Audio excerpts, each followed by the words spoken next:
Ma chère automne. Les rires et les sourires d'enfants, tu ne les as pas vus malheureusement.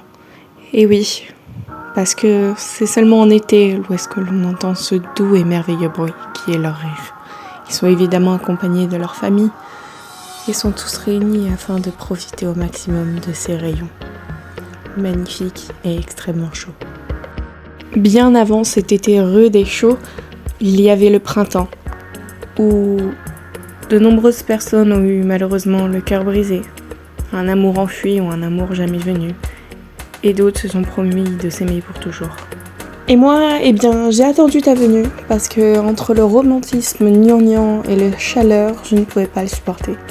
J'attendais juste impatiemment ton arrivée. Alors, le jour où tu as pointé le bout de ton nez, je suis sortie, et j'étais la plus heureuse. Les fleurs de cerisier ont été troquées par des feuilles mortes et des pétales de fleurs les plus magnifiques.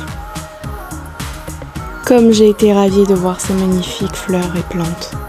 Cela annonçait le retour d'Halloween, des chocolats chauds et de petits plaids, des petites soirées tranquilles au coin du feu. Comment il me tardait de revenir dans cette période. Il fait ni trop chaud ni trop froid. La température est tout simplement agréable.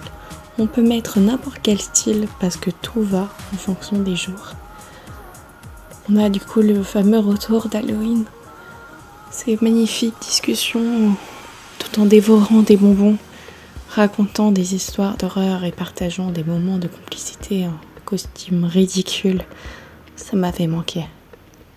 Beaucoup te dénigrent, oublient même ton existence. Pour eux, il n'y a que l'hiver et l'été, et certains le printemps. Mais pourtant, tu es la saison idéale. Beaucoup pensent que tu es très monotone. C'est d'ailleurs très drôle à dire. Monotone, automne. Mais pourtant, tu as tout pour plaire. Tu as vraiment tout pour plaire. On peut même rajouter les merveilleux jours de pluie à la liste des choses que j'aime faire en ta période. Ces magnifiques moments où je suis sur le coin d'un canapé, en train de boire un thé ou un chocolat chaud, tout en regardant un film ou en lisant un merveilleux bouquin.